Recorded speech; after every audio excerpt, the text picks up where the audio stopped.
More often than not, society sometimes forgets that our security services are human. Even as they wear their uniform, what runs in their body is blood,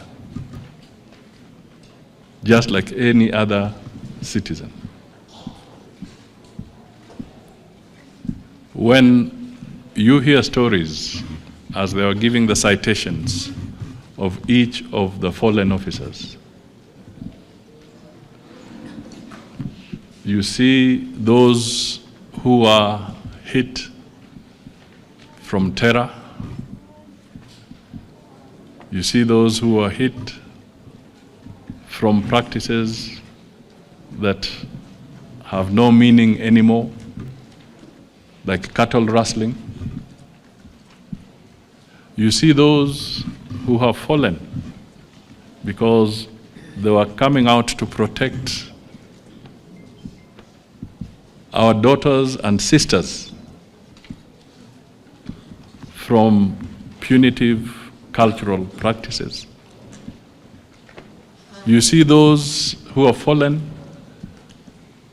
because they were failing examinations so that the integrity of our educational system can be upheld by making sure that exams get to the schools on time and in safety, being attacked.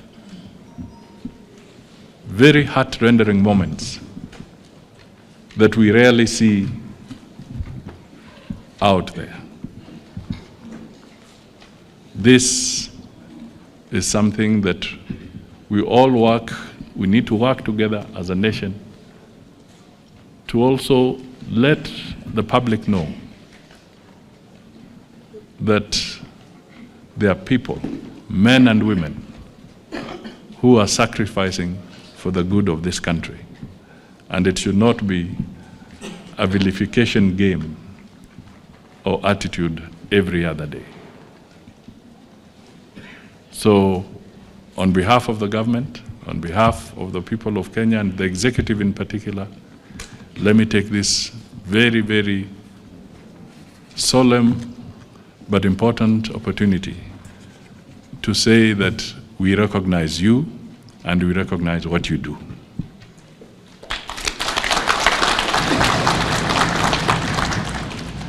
You can imagine just one night without the security, what would happen to this country? I don't want to imagine. So we are with you. We wish you well. And for the families, we wish you Godspeed, especially knowing that you are very young and your children are young. But the spirit and the direction and the policy position being developed by the service is very progressive, and it will be transformative when it is fully concluded, so that such eventualities can also be moderated. We can never quite fill the gap of your loved ones, but we can only moderate. But ultimately, God is the greatest comforter. Excellency, today is another solemn occasion that we gather here for the 6th year in a row to honor our sons and daughters who've given selfless service to this country, just to keep our country safe. And as we were standing outside there laying flowers, I was really touched when the young girls and boys who've lost their parents also joined us in laying the wreath at the monument. And just like one of the speakers said, maybe to a number of them, they probably haven't internalized the gravity of what we are doing today. But it's actually a permanent mark in their lives, that their lives will never be the same again. They've lost such an important part of their lives and livelihood. And even to the rest of the family members, the spouses, the parents, as a nation, we owe them a big sense of gratitude for having given these officers to us.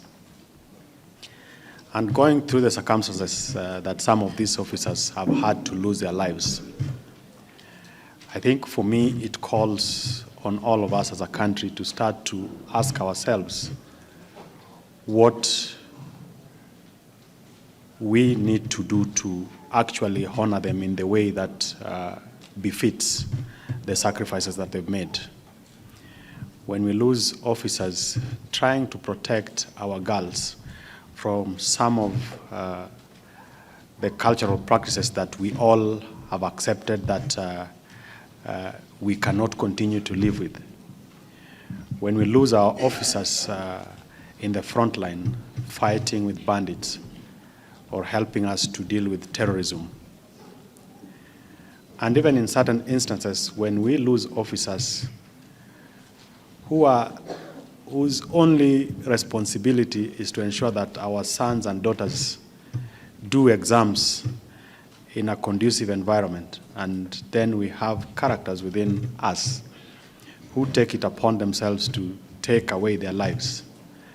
I think we need to really call on all of us as a country and ask, where is our nationhood? Where is our patriotism?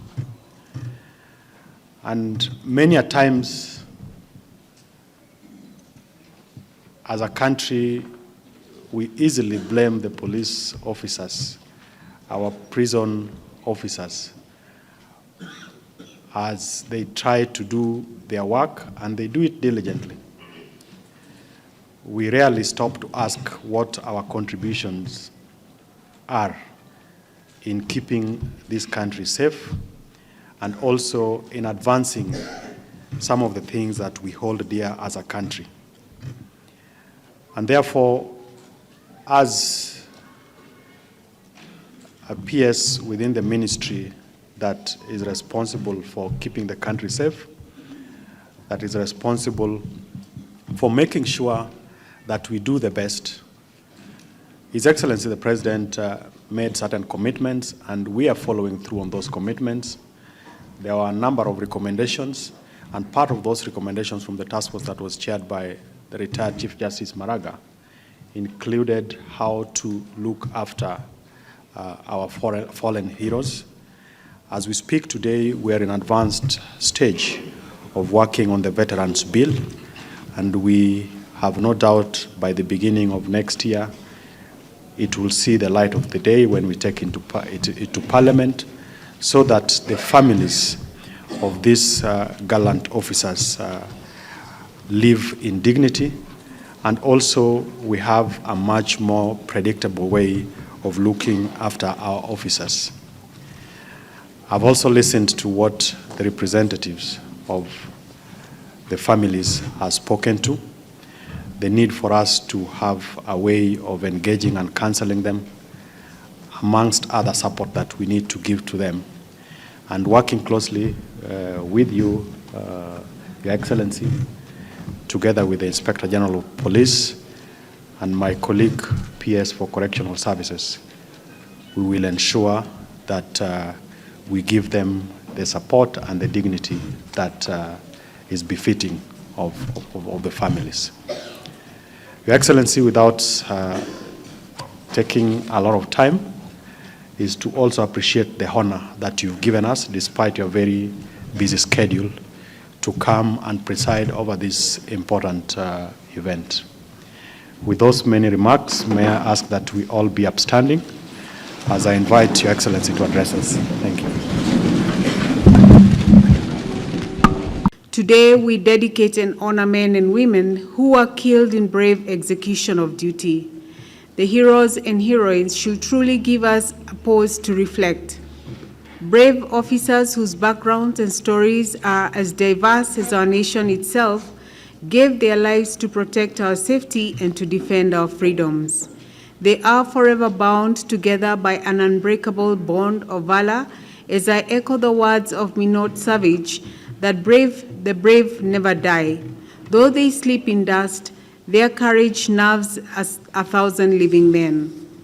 To husbands, wives, parents, children, siblings, friends, and fellow officers, all of those here today who have been touched by the lives we honor, you have been called upon to bear a special burden. And though there is no speech or ceremony that can ease your pain, no tribute or salute today can do the same, we join together to honor their courage and patriotism and to fill your hearts with our nation's gratitude towards you and towards our fallen heroes. Though we may grieve, we emphatically reject despair.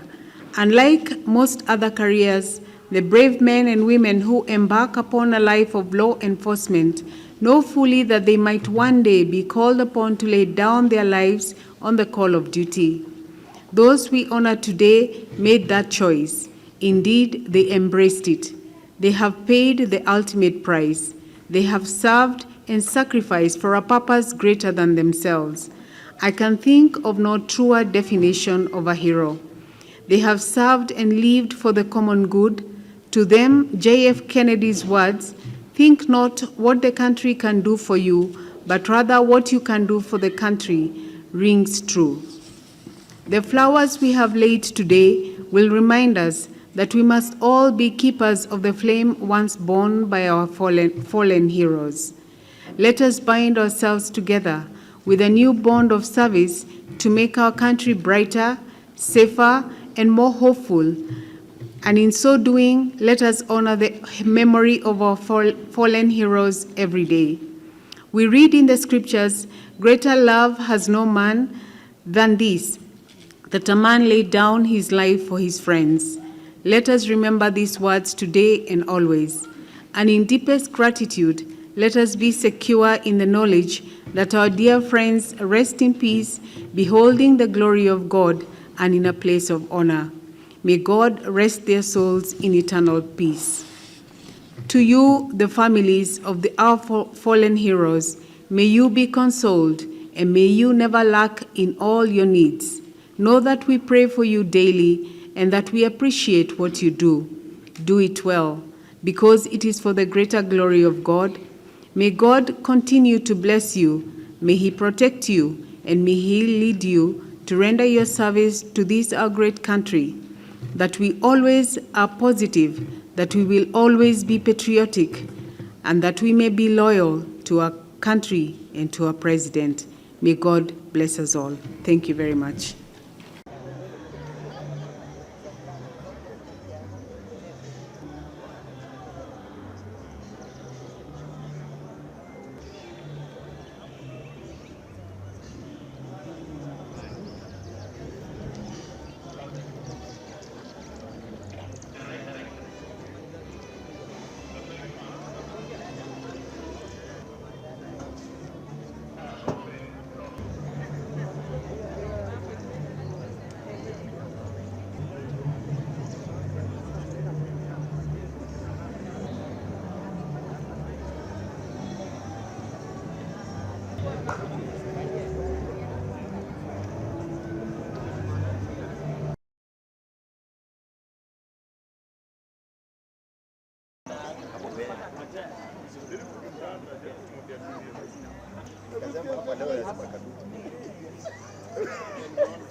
Ladies and gentlemen, let me close by expressing my gratitude to all of you who have participated in this event and made it a success. Special thanks to the families and friends of the officers whom we are recognizing. I also wish to commend the members of the National Police Service and the Kenya Prison Service for their continued acts of bravery in securing our nation. May you continue doing so with courage. Finally, I encourage you to enhance the collaboration between the police and the people whom you serve, so that together we can build a safer and more cohesive Kenya. Let me, on a very personal note, say that I was truly touched by the honor and respect that is projected through this remembrance ceremony.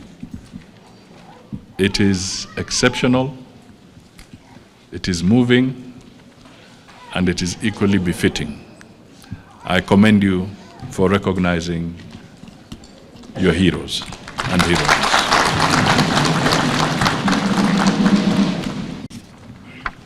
I am delighted to join you all for this commemoration of service to honor the fallen officers of the National Police Service and Prisons Service. We are gathered here in solemn remembrance of 29 gallant officers who died in the line of duty during the past 1 year. Our befitting tribute is to honor these heroes and heroines for their courage, selfless service, and ultimate sacrifice to make Kenya a better place for all of us. These officers are part of the 383 officers who have transitioned in the past 6 years since this commemoration service was established.